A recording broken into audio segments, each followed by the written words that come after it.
నమస్కారం. కేవలం 6 నిమిషాల్లో మన ఎదుటివారి మనసులో ఏముందో తెలుసుకునే ఒక చిన్న టెక్నిక్ నేర్చుకుందామా?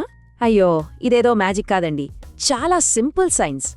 ఈ ఒక్క చిన్న టెక్నిక్ మన జీవితాన్ని ఎంత ప్రశాంతంగా మారుస్తుందో మీరే చూస్తారు. పదండి మరి. ఈరోజు మనం నేర్చుకోబోయే ఈ సింపుల్ టెక్నిక్ని మన జీవితంలోని రకరకాల సందర్భాల్లో ఎలా వాడాలో చూద్దాం. ఇంట్లో ప్రశాంతత నుంచి మొదలుపెట్టి ఆఫీస్లో టెన్షన్ తగ్గించడం వరకు ఇది అన్ని చోట్ల పనిచేస్తుంది. సరే, ముందుగా ఆ మాస్టర్కి ఏంటో తెలుసుకుందామా?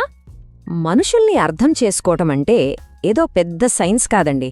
అచ్చం మనం సైకిల్ తొక్కడం నేర్చుకున్నంత ఈజీ.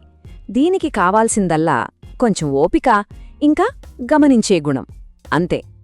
దీని అర్థం చాలా సింపుల్. ఎవరైనా ఏదైనా అన్నప్పుడు మనం వెంటనే రియాక్ట్ అయిపోతాం కదా, అలా కాకుండా ఒక్క క్షణం ఆగండి. అసలు వాళ్ళెందుకలా మాట్లాడుతున్నారు అని గమనించాలి, అంతే. ఈ చిన్న మార్పుతోనే చూడండి, సగం సమస్యలవే తగ్గిపోతాయి. సరే, మన ఈ ప్రయాణంలో మొదటి స్టాప్ మన ఇల్లు. ఒక్కసారి ఊహించుకోండి, సాయంత్రం వేళ అందరూ అలసిపోయి ఇంట్లో కూర్చుని చక్కగా టీ తాగుతున్నారు. అప్పుడే చిన్న చిన్నగా మాటలు మొదలవుతాయి. కరెక్ట్గా అక్కడే మనం ఈ సూత్రాన్ని వాడాలి. చూడండి, కుటుంబంలో గొడవలు జరగడమనేది చాలా సహజం. ఎందుకంటే మనం అలసిపోయినప్పుడు ముందు మన ఎమోషన్స్ బయటకొస్తాయి, ఆలోచనలు కాదు. ఇది ఎవరి తప్పు కాదు, ఇది కేవలం మానవ స్వభావం, అంతే. ఈ కథ చూడండి, ఎంత బాగుందో. భార్య కాస్త కోపంగా ఉన్నప్పుడు భర్త తిరిగి వాదించలేదు.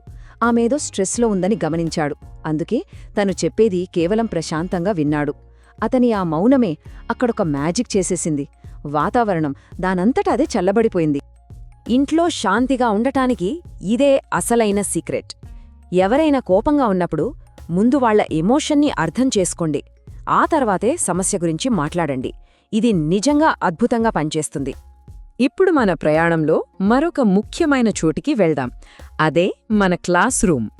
మనలో చాలామందికి గుర్తుండే ఉంటుంది కదా, స్కూల్లో టీచర్ ఏదైనా ప్రశ్న అడిగినప్పుడు సమాధానం చెప్పాలంటే ఎంత భయమేసేదో, అవునా? ఇక్కడ చూడండి, భయమున్న చోట చదువు అస్సలెక్కదు. అదే ఒక చల్లని చెట్టు నీడలో కూర్చున్నట్టు అంతా సేఫ్గా అనిపిస్తే అప్పుడు చదువు ఎంత బాగా వస్తుందో పిల్లలు కూడా చాలా సంతోషంగా నేర్చుకుంటారు. ఈ టీచర్ ఎంత అద్భుతంగా ఆలోచించారో చూడండి. ఆ స్టూడెంట్ భయాన్ని గమనించి తిట్టకుండా చాలా ప్రేమగా ప్రోత్సహించారు. ఆ ఒక్క చిన్న మార్పుతో ఆ విద్యార్థిలో ఎంత ధైర్యమొచ్చిందో. ఇది ఒక అందమైన నిజం. మంచి మట్టిలో విత్తనం వేస్తే పువ్వు ఎలా వికసిస్తుందో, భయం లేని చోట పిల్లల చదువు కూడా అచ్చమలాగే వికసిస్తుంది. సరే, ఇప్పుడు ఆఫీస్ వాతావరణం గురించి మాట్లాడుకుందాం. రోజూ ఆఫీస్లో ఎన్నో ఒత్తిళ్లు, చిన్న చిన్న టెన్షన్స్ ఉంటూనే ఉంటాయి కదా. మరి అక్కడ మన శాంతిని ఎలా కాపాడుకోవాలో చూద్దాం. ఆఫీస్లో ఎవరైనా కోపంగా ఉన్నప్పుడు వాళ్లతో తిరిగి వాదించడం వల్ల అస్సలు ప్రయోజనం ఉండదు. ఈ కథలో మేనేజర్లా ప్రశాంతంగా వినడమనేది ఒక సూపర్ పవర్ లాంటిది.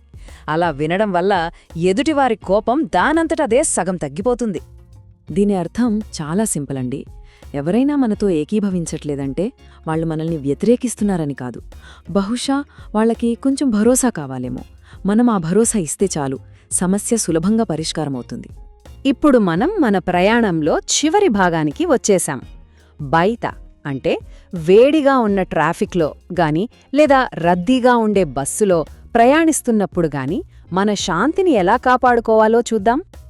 బయట ఎవరైనా మనమీద కోప్పడితే అది మనమీద కోపం కాకపోవచ్చు. వాళ్ళు బహుశా వాళ్ల సొంత పరిస్థితి వల్ల అలా ప్రవర్తిస్తూ ఉండొచ్చు. ఈ ఒక్క విషయం మనం గుర్తుంచుకోవాలి. ఇలాంటి పరిస్థితి మనందరికీ ఏదో ఒక రోజు ఎదురయ్యే ఉంటుంది. ఎవరైనా అరిచినప్పుడు మనం కూడా అరిస్తే గొడవ ఇంకా పెరుగుతుంది. కానీ మనం మౌనంగా ఉంటే ఆ మౌనమే మనల్ని కాపాడుతుంది. గొడవ అక్కడితో ఆగిపోతుంది. మన మనశ్శాంతిని కాపాడుకోవడానికి ఇది ఒక బంగారు సూత్రం లాంటిది. ప్రతి చిన్న విషయానికి స్పందిస్తూ ఉంటే మన శక్తే వృధా అవుతుంది. కొన్నిసార్లు ఏమీ చేయకుండా ఉండటమే అన్నిటికన్నా ఉత్తమమైన పని. సరే, ఇప్పటివరకు మనం చాలా నేర్చుకున్నాం కదా. ఇప్పుడు మన హోంవర్క్ టైం అన్నమాట. భయపడకండి, ఇది చాలా సులభమైన కేవలం 2 నిమిషాల ప్రాక్టీస్ మాత్రమే. రోజూ కేవలం ఈ 3 చిన్న పనులు చేయండి. ఏదైనా ఒక సంఘటనను జడ్జ్ చేయకుండా గమనించండి, వాళ్ళ ఎమోషన్ని అర్థం చేసుకోండి, ప్రశాంతంగా స్పందించండి. అంతే. ఇది ఒక మంచి వంట నేర్చుకున్నంత సులభం. గుర్తుంచుకోండి మిత్రులారా, రోజు మనం నేర్చుకునే ఈ చిన్న పాఠమే రేపటి మన పెద్ద విజయానికి పునాది అవుతుంది. ఈ చిన్న సాధన మీ జీవితంలో ఒక పెద్ద మార్పును తెస్తుందని ఆశిస్తున్నాను. మళ్ళీ కలుద్దాం. నమస్కారం.